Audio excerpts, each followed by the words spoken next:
Hello സുഹൃത്തുക്കളെ, നിങ്ങൾക്ക് എല്ലാവർക്കും എൻ്റെ യൂട്യൂബ് ചാനലിലേക്ക് സ്വാഗതം. ആരും അത്ര സന്തോഷത്തിലായിരിക്കില്ല ഇരിക്കുന്നത് എന്ന് ഞാൻ മനസ്സിലാക്കുന്നു. കാരണം ഞാനും അത്യാവശ്യത്തിന് വിഷമത്തിലാണ് ഇരിക്കുന്നത്. കാരണം നമ്മുടെ ഹോൾഡിങ്സിലുള്ള സ്റ്റോക്കുകളൊക്കെ നല്ല രീതിയിൽ എന്ന് പറഞ്ഞാൽ മാത്രം പോരാ, നല്ല രീതിയിൽ തന്നെ താഴോട്ട് വീണുകൊണ്ടിരിക്കുകയാണ്. ഓരോ ദിവസവും ആരാണ് കൂടുതൽ താഴോട്ട് വീഴുന്നത് എന്ന് മത്സരിച്ച് വീഴുന്നത് പോലെയാണ് നമ്മുടെ കയ്യിലുള്ള ഓരോ സ്റ്റോക്കുകൾ താഴോട്ട് വീഴുന്നത്. നമ്മുടെ ഓട്ടപ്പന്തയത്തില് വേഗം ഓടിയെത്താൻ ശ്രമിക്കില്ല എന്ന് പറഞ്ഞ രീതിയിൽ തന്നെ താഴോട്ട് ആരാണ് എത്താൻ സാധിക്കുന്നത്, കൂടുതൽ ഓടിയെത്താൻ ശ്രമിക്കുന്നത്, അതുപോലെയാണ് നമ്മുടെ സ്റ്റോക്കുകൾ പെർഫോമൻസ് ചെയ്തുകൊണ്ടിരിക്കുന്നത്. അപ്പോൾ അതിന് പ്രത്യേകിച്ചൊന്നും പറയാനില്ല. നമ്മളെല്ലാവരും ക്ഷമയോട് കൂടിയിട്ട് വെയിറ്റ് ചെയ്തിരിക്കുക, അത് മാത്രമേ ചെയ്യാറുള്ളൂ. പിന്നെ നമുക്ക് പറയാം, നിങ്ങളുടെ കയ്യിൽ ഫണ്ട് ഉണ്ടെങ്കിൽ കുറച്ച് സ്റ്റോക്കുകൾ ആവറേജ് വാങ്ങിച്ച് ആവറേജ് ചെയ്തു എന്നുള്ളത്. ഈ പറയാൻ വളരെ എളുപ്പമാണ്. കാരണം കുറച്ചുകൂടി ഫണ്ട് എടുത്തോ, നിങ്ങൾ 100 രൂപയ്ക്ക് വാങ്ങിച്ച സ്റ്റോക്ക് ഇപ്പൊ 50 രൂപ എത്തിയെന്നുണ്ടെങ്കിൽ നിങ്ങളൊരു ഇപ്പൊ വാങ്ങിച്ചു കഴിഞ്ഞാൽ 50 രൂപയ്ക്ക് വീണ്ടും വാങ്ങിച്ചോ, അപ്പൊ നിങ്ങളുടെ ആവറേജ് പ്രൈസ് 75 രൂപയാവുന്നു. പറയാൻ നല്ല എളുപ്പമാണ്. പക്ഷെ അത് പ്രായോഗികമായിട്ട് രീതിയിൽ എനിക്ക് തോന്നുന്നില്ല നമ്മുടെ കയ്യിൽ ആരുടെ കയ്യിലും ഫണ്ട് ഇങ്ങനെ സെപ്പറേറ്റ് മാറ്റി വെച്ചിട്ടുണ്ട് എന്നുള്ളത്. അതായത് നിഫ്റ്റി ഒരു 13% മുകളിൽ താഴോട്ട് വീഴും. അത് കാരണം ഒരു 15% ആവുമ്പോ കുറച്ച് ഫണ്ട് ഞാൻ നീക്കി വെച്ചിട്ടുണ്ടെന്ന് വിചാരിച്ചിട്ട് അതിനാരും തന്നെ നമ്മളെ പോലുള്ള റീറ്റെയിലേഴ്സ് ആരും അങ്ങനെ ഫണ്ട് എക്സ്ട്രാ മാറ്റി വെച്ചിട്ടുണ്ടാവില്ല. പിന്നെ വലിയ ബിഗ് പ്ലെയേഴ്സ് മാറ്റി വെച്ചിട്ടുണ്ടായിരിക്കാം, അത് നമുക്കറിയാത്ത കാര്യമാണ്. അപ്പൊ നമുക്ക് ആവറേജ് ചെയ്യാനായിട്ട് ഇപ്പൊ നിലവിൽ ഫണ്ട് ഉണ്ടാവില്ല എന്തായാലും. അപ്പൊ നമ്മളെല്ലാം ചെയ്യാവുന്ന ഒരു കാര്യം ക്ഷമയോട് കൂടിയിട്ട് ആ സ്റ്റോക്കിനെ മുറുകെ പിടിച്ച് സമാധാനപരമായിട്ട് ഇരിക്കുക, അത് മാത്രമേ ഉള്ളൂ. അതല്ലാതെ പാനിക്കായിട്ട് നമ്മൾ സെല് ചെയ്ത് മാറി കഴിഞ്ഞാൽ നഷ്ടം നമുക്ക് മാത്രമായിരിക്കും എന്നുള്ള കാര്യം ആരും മറക്കാതിരിക്കുക. പിന്നെ നമ്മുടെ കയ്യിലുള്ള സ്റ്റോക്കുകൾ ഫണ്ടമെന്റൽ നല്ല കമ്പനികളാണ്, സ്ട്രോങ് കമ്പനികളാണ് നമ്മൾ ഉറപ്പ് വരുത്തണം എന്ന് മാത്രമേ ഈ അവസരത്തിൽ പറയേണ്ട കാര്യമുള്ളൂ. ഓക്കെ, അപ്പോ നിഫ്റ്റി ഇപ്പൊ നമുക്കറിയാം ഫ്രൈഡേ ക്ലോസ് ചെയ്തേക്കുന്നത് 22,929 അതായത് 23,000 താഴെയാണ് നിഫ്റ്റി ക്ലോസ് നടത്തിയിരിക്കുന്നത്. ബാങ്ക് നിഫ്റ്റിയും 49,099, അതും 50,000 താഴെയാണ് ക്ലോസ് നടത്തിയത്. ഈ നിഫ്റ്റിയുടെ 23,000, ബാങ്ക് നിഫ്റ്റി 50,000 മേജർ ലെവൽസ് ആണ്. ആ 2 ലെവൽസിന് താഴെയാണ് നിഫ്റ്റി ബാങ്ക് നിഫ്റ്റിയും ക്ലോസ് ചെയ്തേക്കുന്നത്. നിഫ്റ്റി നോക്കുകയാണെങ്കിൽ ഓൾ ടൈം ഹൈയിൽ നിന്നും 12.81% താഴോട്ട് പോകുന്നുണ്ട്. ബാങ്ക് നിഫ്റ്റി അത്രയ്ക്ക് വീണിട്ടില്ല. ഓൾ ടൈം ഹൈയിൽ നിന്നും 9.77% ഓൾ ടൈം ഹൈയിൽ നിന്ന് ബാങ്ക് നിഫ്റ്റി താഴോട്ട് പോകുന്നുണ്ട്. അപ്പൊ പിന്നെ നമുക്ക് നോക്കാം. പക്ഷെ നമ്മുടെ കയ്യിലുള്ള സ്റ്റോക്കുകൾ കൂടുതൽ നഷ്ടം വരാൻ സാധ്യത മിഡ് ക്യാപ്പും സ്മോൾ ക്യാപ്പും കാറ്റഗറിയിൽപ്പെട്ട സ്റ്റോക്കാണ്. അതിന്റെ കാരണം അതിന്റെ ഇൻഡെക്സ് തന്നെയാണ്. കാരണം മിഡ് ക്യാപ്പിന്റെ ഇൻഡെക്സ് 17.65% മുകളിൽ നിന്ന് താഴോട്ട് വീണേക്കുന്നത്. ഇനി സെൻസെക്സ് നോക്കുകയാണെങ്കിൽ 11.71%. നിഫ്റ്റി സ്മോൾ ക്യാപ്പ് 50 ഇൻഡെക്സ് 22.50% താഴോട്ട് വീണത്. 22.5% നിഫ്റ്റി സ്മോൾ ക്യാപ്പ് 50 ഇൻഡെക്സ് താഴോട്ട് വന്നത്. നിഫ്റ്റി 50 12.5 അല്ലെങ്കിൽ 13% വീഴുമ്പോൾ ഓൾമോസ്റ്റ് അതിന്റെ ഡബിൾ ആണ് നിഫ്റ്റി സ്മോൾ ക്യാപ്പ് 50 ഇൻഡെക്സ് താഴോട്ട് വീണത്. അത് കാരണം കൊണ്ട് തന്നെ മിഡ് ക്യാപ്പും 17%, 18% അടുത്ത് വീണുണ്ട്. മിഡ് ക്യാപ്പിലും സ്മോൾ ക്യാപ്പിലും പെട്ട സ്റ്റോക്കുകളാണ് കൂടുതൽ നമ്മുടെ കയ്യിലുള്ള കാരണം ആണ് കൂടുതൽ ലോസ് ഇത്ര കാണിക്കുന്നത്. ഇൻഡെക്സ് ആണ് ഇത്ര 22-23% അടുത്ത് വീണത്. പക്ഷെ ഓരോരുത്തരുടെ കയ്യിലുള്ള പർട്ടിക്കുലർ സ്റ്റോക്ക് 35-40% വരെ വീണ സ്റ്റോക്കുകൾ ഉണ്ടായിരിക്കും. ഓക്കെ, ഇനി ഗ്ലോബൽ മാർക്കറ്റ്സിന്റെ അവസ്ഥ നമുക്ക് നോക്കിയിട്ട് വരാം. അതിനു മുമ്പ് നിഫ്റ്റിയുടെ അടുത്ത ആഴ്ചയിലേക്കുള്ള സപ്പോർട്ട് റെസിസ്റ്റൻസും വെറുതെ നമ്മൾ ടെക്നിക്കലായിട്ട് പറഞ്ഞു പോവാണ്. കാരണം ഇതേപോലെ ഫോൾ വരുമ്പോൾ ടെക്നിക്കലായിട്ടുള്ള സപ്പോർട്ടൊന്നും നിലനിൽക്കില്ല. എങ്കിലും നമ്മളൊരു ടെക്നിക്കലായിട്ടുള്ള ഒരു ഇത് നമ്മൾ പറയുന്നു എന്ന് മാത്രം. റെസിസ്റ്റൻസ് ആയിട്ട് മുകളിലേക്ക് സാധ്യതയുള്ളത് അടുത്ത ആഴ്ചയിൽ 23,300 മേജർ സപ്പോർട്ടായിട്ട് മേജർ റെസിസ്റ്റൻസ് ആയിട്ട് പരിഗണിക്കാവുന്നതാണ്. താഴെ സപ്പോർട്ട് നോക്കുകയാണെങ്കിൽ 22,500 മേജർ സപ്പോർട്ടായിട്ട് പരിഗണിക്കാവുന്നതാണ്. ഓക്കെ, ഇനി ഗ്ലോബൽ മാർക്കറ്റ്സ് നോക്കിയിട്ട് വരാം. ഞാൻ നേരത്തെ പറഞ്ഞല്ലോ നിഫ്റ്റി മുകളിൽ നിന്ന് 13% അടുത്ത് താഴോട്ട് വീണുന്നത്. പക്ഷെ ഇതൊന്നും കണ്ട ഭാവം ഗ്ലോബൽ മാർക്കറ്റ് ഒന്നും തന്നെയില്ല. മേജർ ആയിട്ടുള്ള 7 ഇൻഡെക്സുകൾ ഗ്ലോബൽ ഉള്ളത് ഞാൻ എടുത്തു വെച്ചിട്ടുണ്ട്.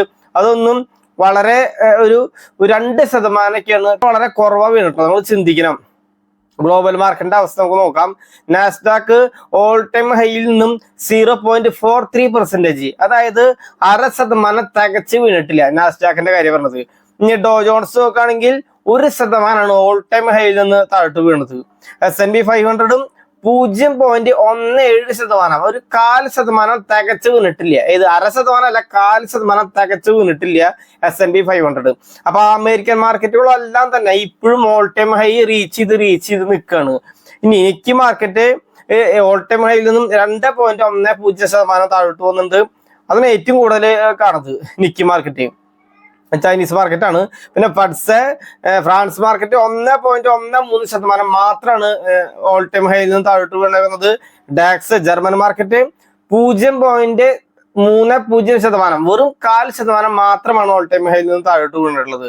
CAC 40 ഫ്രാൻസ് മാർക്കറ്റ് 0.88%, അതായത് 1% താഴെ മാത്രമാണ് ഓൾ ടൈം ഹൈയിൽ നിന്നും താഴോട്ട് വന്നിരുന്നത്. അപ്പൊ ഈ പറഞ്ഞ മേജർ ഗ്ലോബൽ മാർക്കറ്റുകളെല്ലാം തന്നെ ഒരു 2% താഴെ മാത്രമാണ് ഓൾ ടൈം ഹൈയിൽ നിന്ന് താഴോട്ട് വീണത്. ആ സമയത്താണ് നമ്മുടെ മാർക്കറ്റ് മാത്രം ഒരു 13% അടുത്ത് നിഫ്റ്റി 50 താഴോട്ട് വീണേക്കുന്നത്. സ്മോൾ ക്യാപ്പ് ഇൻഡെക്സ് ഒക്കെ ഒരു 24% അടുത്ത് താഴോട്ട് വീണേക്കുന്നത്. അപ്പൊ അതിന്റെ കാരണമായിട്ട് മെയിനായിട്ട് എനിക്ക് തോന്നുന്നത് ഡോളറിനെതിരെയുള്ള ഇന്ത്യയുടെ മൂല്യം ഇടിഞ്ഞിടിഞ്ഞ് പോയിക്കൊണ്ടിരിക്കുകയാണ്. അത് തന്നെയാണ് മേജർ ആയിട്ടുള്ള റീസൺ. അപ്പോ അത് വലിയൊരു കാരണം തന്നെയാണ്.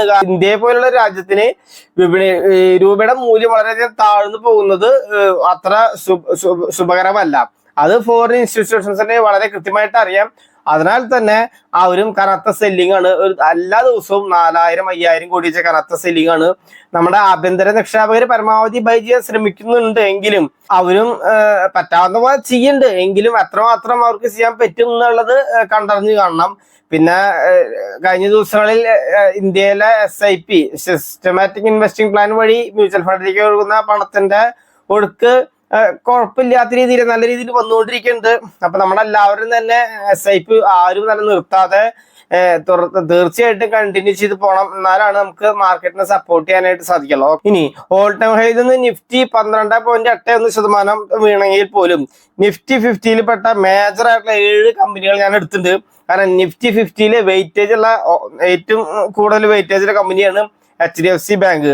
ആ ബാങ്ക് 12.24% വെയിറ്റേജ് നിഫ്റ്റി 50. 9.95%, 10% അടുത്ത് ഓൾ ടൈം ഹൈയിൽ നിന്ന് HDFC ബാങ്ക് താഴോട്ട് വീണുണ്ട്. പിന്നെ രണ്ടാമതായിട്ട് വെയിറ്റേജ് ഉള്ള കമ്പനി ICICI ബാങ്ക് ആണ്. അത് 8.38% അതിന്റെ വെയിറ്റേജ്. അത് ഓൾ ടൈം ഹൈയിൽ നിന്നും 7.5% മാത്രമാണ് താഴോട്ട് വന്നിരിക്കുന്നത്.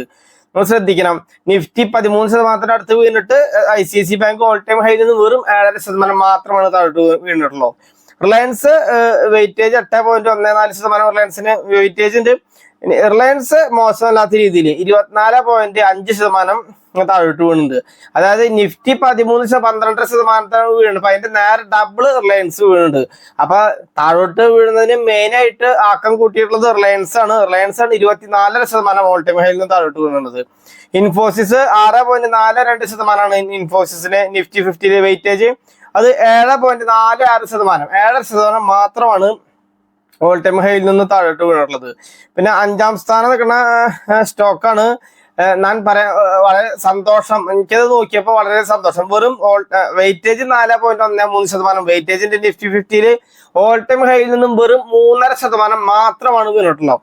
ഭാരതി എയർടെൽ, നിങ്ങൾക്ക് നിങ്ങളുടെ ബ്രോക്കറുടെ ടെർമിനലിൽ പോയിട്ട് നോക്കാം. ഓൾ ടൈം ഹൈയിൽ നിന്ന് വെറും 3.5%, 3.5% മാത്രം വീണ ഒരേ ഒരു സൂപ്പർ സ്റ്റോക്കാണ് ഭാരതി എയർടെൽ. അപ്പൊ ഭാരതി എയർടെൽ വാങ്ങിച്ച ആളുകൾക്ക് അധികം കൈപൊള്ളി ഉണ്ടാവില്ല. കാരണം ഓൾ ടൈം ഹൈ വാങ്ങിച്ച ആളുകളെ സംബന്ധിച്ചാണെങ്കിൽ ഇപ്പോഴും 3.5% മാത്രം ലോസ്. അതിന്റെ തൊട്ട് താഴെ ഒക്കെ വാങ്ങിച്ചിട്ടുള്ള ആളുകൾക്ക് ഇപ്പോഴും ആ സ്റ്റോക്ക് മാത്രം ഗ്രീനിൽ കത്തി നിൽക്കുന്നതായിട്ടേക്ക് കാണാം. നമ്മുടെ വീഡിയോ കാണുന്ന വല്ലവരും ഭാരതി എയർടെൽ എന്ന സ്റ്റോക്ക് ഹോൾഡ് ചെയ്യണമെങ്കിൽ അവർ കമന്റിൽ ഭാരതി എയർടെൽ ഹോൾഡ് ചെയ്തിട്ടെന്ന് പറഞ്ഞു കഴിഞ്ഞാൽ വളരെയധികം സന്തോഷം ഉണ്ടായിരുന്നു. ഓക്കെ. പിന്നെ TCS 3.98% വെയിറ്റേജ് ഉണ്ട്, 14.5% താഴോട്ട് വീണുണ്ട്. പിന്നെ 7ാം സ്ഥാനത്ത് L&T 3.98%, സെയിം തന്നെയാണ്. TCSഉം L&Tയും ലാസർ ആൻഡ് ടർബോയും 3.98% വെയിറ്റേജ് ഉള്ളത്. അപ്പോ TCS 14% വീണ് കഴിഞ്ഞിട്ട് ഓൾ ടൈം ഹൈയിൽ നിന്ന്. ലാസർ ആൻഡ് ടർബോ 18.5%, 18% മുകളിൽ നിന്ന് താഴോട്ട് വീണുണ്ട്. അപ്പോ നിഫ്റ്റി 50-ൽപ്പെട്ട എല്ലാ സ്റ്റോക്കുകളും ഡീറ്റെയിൽസ് നോക്കിയിട്ടില്ല. എന്നാലും ടോപ്പ് 7 കമ്പനികൾ ഞാൻ നോക്കുമ്പോൾ അപ്പൊ വളരെ വളരെ എനിക്ക് തോന്നുന്നത് ഈ നിഫ്റ്റി 50-ൽ 50 കമ്പനികളിൽ ഈ പറഞ്ഞ ഭാരതി എയർടെൽ മാത്രമായിരിക്കും 3.5% മാത്രം താഴോട്ട് വീണത്. നിഫ്റ്റി 13% വീണ സമയത്ത്. ഓക്കെ, അപ്പോ നമ്മൾ പ്രതീക്ഷിക്കുന്ന അത്ര ഫോള് നിഫ്റ്റി 50-ൽ വന്നിട്ടുണ്ടെന്ന് പറയുന്നില്ല. അങ്ങനല്ല, അങ്ങനെ പറഞ്ഞ് പേടിപ്പിക്കുന്നതല്ല. പക്ഷെ നിഫ്റ്റി 50-ൽ കാര്യമായിട്ട് വീഴാത്ത കമ്പനികളും ഉണ്ട് എന്നുള്ള യാഥാർത്ഥ്യം ഞാൻ നിങ്ങളുടെ അടുത്ത് പറഞ്ഞു മാത്രം. ഓക്കെ, അപ്പൊ നിങ്ങളുടെ കയ്യിലുള്ള സ്റ്റോക്കുകളെല്ലാം നിങ്ങൾ മുറുകെ പിടിക്കുക. ഫണ്ട് ഉള്ളവര് ചെറിയ ചെറിയ ഫണ്ട് പറ്റുമെങ്കിൽ വാങ്ങിച്ച് ആവറേജ് ചെയ്ത് നന്നായിരിക്കും എന്ന് വിചാരിച്ചിട്ട് ആരും ഒരുത്തിന്നും പോയിട്ട് ലോൺ എടുത്തിട്ടോ കടം വാങ്ങിച്ചിട്ടോ യാതൊരു കാരണവശാലും ഇപ്പൊ ഇൻവെസ്റ്റ് ചെയ്യാൻ പാടുള്ളതല്ല. കാരണം ഇനി എത്ര കാലം താഴോട്ട് പോകും, ഇനി ഒരു 6 മാസം അല്ലെങ്കിൽ 1 വർഷമോ ഈ കൺസോൾട്ടേഷൻ വിത്ത് നെഗറ്റീവ് ബയാസിലേക്ക് പോയി കഴിഞ്ഞാൽ നമ്മുടെ ഫണ്ട് അവിടെ ബ്ലോക്ക് ആയിട്ട് പോകരുത്. അപ്പൊ നമ്മുടെ നിത്യേന ഉപയോഗത്തിലുള്ള ഫണ്ട് ആരും ഇടരുത്. അത്യാവശ്യമില്ലാത്തൊരു ഫണ്ട് അങ്ങനെ പറയുന്നത് ശരിയല്ല. അങ്ങനെ ഒരു ഫണ്ട് ആർക്കും ഉണ്ടാവാൻ സാധ്യതയില്ല. എന്നാലും പറയാണ്, എമർജൻസി അല്ലാത്ത ഫണ്ട് വല്ല ആൾക്കാരുടെ കയ്യിലുണ്ടെങ്കിൽ ഫണ്ടമെന്റൽസ് നല്ല കമ്പനികൾ ഇൻവെസ്റ്റ് ചെയ്യാം. നിഫ്റ്റി 50-ൽ തന്നെ ഇഷ്ടംപോലെ കമ്പനികളുണ്ട്. ഓൾ ടൈം ഹൈയിൽ 30% മുകളിൽ കറക്റ്റ് ചെയ്ത കമ്പനികളുണ്ട്. ആ കമ്പനികളൊക്കെ നിങ്ങൾക്ക് ധൈര്യമായിട്ട് ഒരാളുടെ അഡ്വൈസറിന്റെ ആവശ്യമില്ലാണ്ട് തന്നെ നിഫ്റ്റി 50-ൽ, അതായത് ഇന്ത്യത്തെ ടോപ്പ് 50 കമ്പനിയിൽ നിങ്ങൾക്ക് നിക്ഷേപിക്കാം. അതില് നിങ്ങൾക്ക് പ്രത്യേകിച്ച് നോക്കേണ്ട ആവശ്യമൊന്നുമില്ല. കാരണം നിഫ്റ്റി 50-ൽ പെട്ട കമ്പനി 50 കമ്പനി നല്ല കമ്പനികളാണ്. അതിൽ ഏറ്റവും കൂടുതൽ ഏത് സ്റ്റോക്കാണ് വീണിരിക്കുന്നത് ആ സ്റ്റോക്കിന്റെ ഫണ്ടമെന്റൽസ് നിങ്ങൾക്ക് നോക്കി ടെക്നിക്കൽസ് നോക്കി അറിയാവുന്നവർ ചെയ്യാം. അതല്ലാതെ ബ്ലൈൻഡ് ആയിട്ട് നിങ്ങൾ സ്മോൾ ക്യാപ്പിൽ പെട്ട സ്റ്റോക്കുകൾ ഓടിപ്പോയി ഇപ്പോഴത്തെ കണ്ടീഷനിൽ ബൈ ചെയ്യരുത്.